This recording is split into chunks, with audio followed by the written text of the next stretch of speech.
Imagine a locker room filled with $500 million worth of ego. Imagine the lights of the Staples Center or the Parc des Princes shining down on athletes who have won everything there is to win. On paper, they are invincible. On a video game console, they are a cheat code. But in the cold reality of professional sports, they are a disaster waiting to happen. We have seen it time and time again. A billionaire owner opens his checkbook and decides to buy a championship. He assembles a roster of superstars like he is collecting rare Pokémon. Then, the season starts. The chemistry is toxic. The stars refuse to share the ball. The expensive dream turns into a recurring nightmare. This is the breakdown of the super team. We are breaking down exactly why talent alone is never enough to hoist a trophy. The year was 2003. The Los Angeles Lakers were already a dynasty. They had Shaquille O'Neal and Kobe Bryant. They had 3 rings in 4 years. But they wanted more. They added 2 aging legends hungry for a title. Karl Malone and Gary Payton joined the squad for a combined salary that seemed like a bargain for their resumes. Fans called them the Fantastic Four. Critics said the NBA season was over before it even began. People expected 70 wins.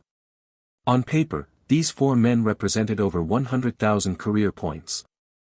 They were the ultimate basketball experiment.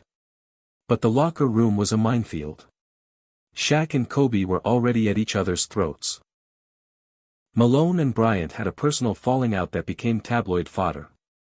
The coach, Phil Jackson, later called that season a disastrous season. They made it to the NBA Finals. They were the heavy favorites against a Detroit Pistons team with 0 superstars. The Pistons were a group of hungry blue-collar defenders. The Lakers were a group of millionaires who didn't want to pass to one another. Detroit didn't just win. They embarrassed the Lakers. They won the series 4-1. The Lakers' offense looked stagnant. The superstars looked exhausted. Within weeks of the final buzzer, the team was dismantled. Shaq was traded to Miami. Phil Jackson walked away. The Lakers learned a painful $64 million lesson. You cannot manufacture chemistry with a checkbook. History repeated itself in 2012. The Lakers tried the same recipe again. They traded for Dwight Howard and Steve Nash. They paired them with Kobe Bryant and Pau Gasol. Sports Illustrated put them on the cover with the headline, "Now this is going to be fun." It was not fun. It was a train wreck. Nash broke his leg early on. Howard and Kobe hated each other's work ethic. Kobe wanted intensity. Howard wanted to joke around. The team barely squeaked into the playoffs. Kobe tore his Achilles trying to carry the dead weight of the roster. They were swept in the first round. A team with a payroll of $100 million plus a luxury tax hit of $30 million failed to win a single playoff game. Let's switch sports and head to the pitch. Real Madrid is the king of the super team. In the early 2000s, they started the Galacticos era. The president, Florentino Perez, had a simple rule. He would sign one world-class superstar every summer. Zinedine Zidane arrived for a then-record $65 million. Then came Ronaldo from Italy. Then came David Beckham. The team was a marketing machine. They sold millions of jerseys. They became the most famous brand in the world. But they forgot how to build a defense. They sold Claude Makelele, the defensive midfielder who did all the dirty work. Zidane famously said that losing Makelele was like losing the engine of a car but keeping the gold paint. The results were shocking. Between 2003 and 2006, the most expensive team in history won nothing. No league titles. No Champions League trophies. They were knocked out of Europe by teams with a fraction of their budget. The stars were too busy filming commercials to track back and defend. The balance was gone. The ego in the dressing room was suffocating. It turns out you can't win games with 11 number 10s. You need the water carriers. You need the players who are willing to bleed for the badge while the superstars take the glory. Real Madrid eventually learned this, but it cost them hundreds of millions in failed experiments first. Fast forward to Paris Saint-Germain in 2021. This might be the most egregious example of all. They already had Neymar, the most expensive player in history, at $263 million. They had Kylian Mbappé, the crown jewel of French football. Then, they signed Lionel Messi. The world stopped spinning. It was the greatest front three ever assembled on paper. Their combined wages were astronomical. PSG was spending over $700 million a year on player salaries. They were the heavy favorites to finally win the Champions League. They didn't even come close. The front three didn't defend. They walked around the pitch while the other 7 players worked extremely hard to win the ball back. In the Champions League, you cannot play with 3 passengers.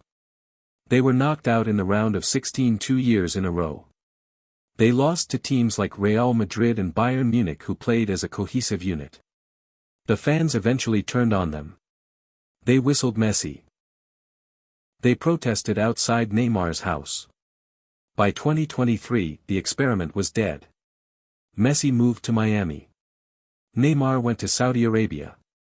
PSG spent billions of dollars to win a French league they would have won anyway. They failed the only test that mattered. Why does this happen? Why does more talent often lead to fewer wins? It is the Ringelmann effect. It is a psychological phenomenon where individuals exert less effort when they work in a group.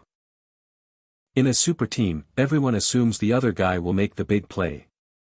The sense of urgency vanishes. There is also the issue of clutter.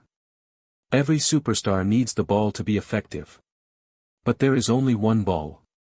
When you take 3 players who are used to a 30% usage rate and put them together, someone has to sacrifice. Usually, the player who sacrifices becomes unhappy.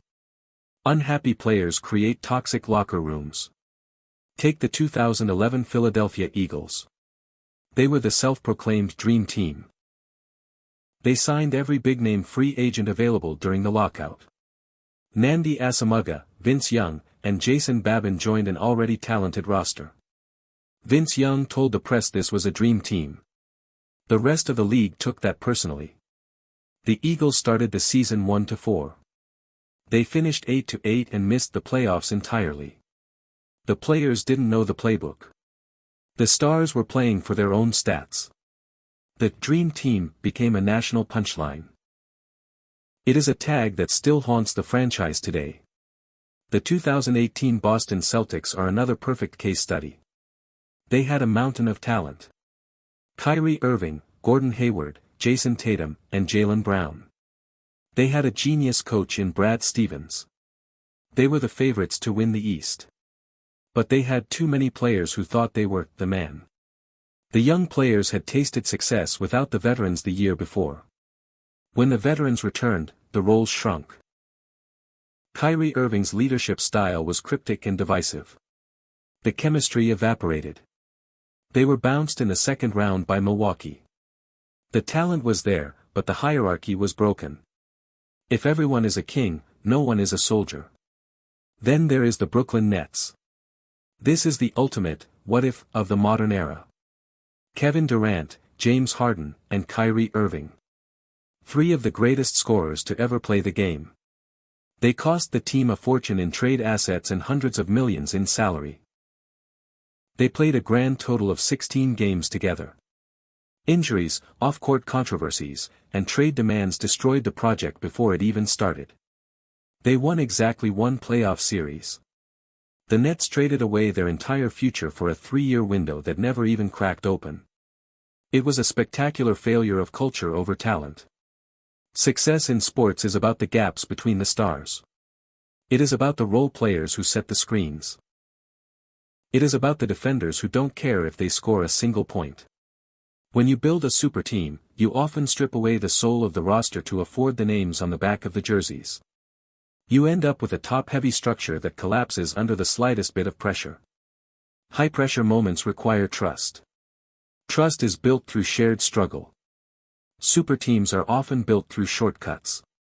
You cannot buy a shortcut to a championship. The lessons are clear. A team of 5 stars will almost always lose to a team of 5 friends who know their roles. Integration is harder than acquisition. Leadership is not about being the best player, it is about making everyone else better. We continue to see owners make the same mistakes. They see a shiny new object and they have to have it. They ignore the salary cap implications. They ignore the personality clashes. They ignore the fact that there is only one trophy and 30 teams fighting for it. The next time you see your favorite team sign 3 All-Stars in one summer, don't celebrate yet. Don't book the parade route. Look at the bench. Look at the defensive stats. Look at the body language during a losing streak. Talent is the floor, but character is the ceiling. Without a selfless culture, that $200 million roster is just an expensive group of strangers. The greatest teams in history weren't just stacked. They were connected. In the end, the scoreboard doesn't care about your salary. It only cares about the score. If you enjoyed this deep dive into the high-stakes world of sports failures, make sure to hit that like button. Share this video with a friend who thinks their team can just buy a title, and subscribe to the channel for more autopsies of the world's most expensive rosters.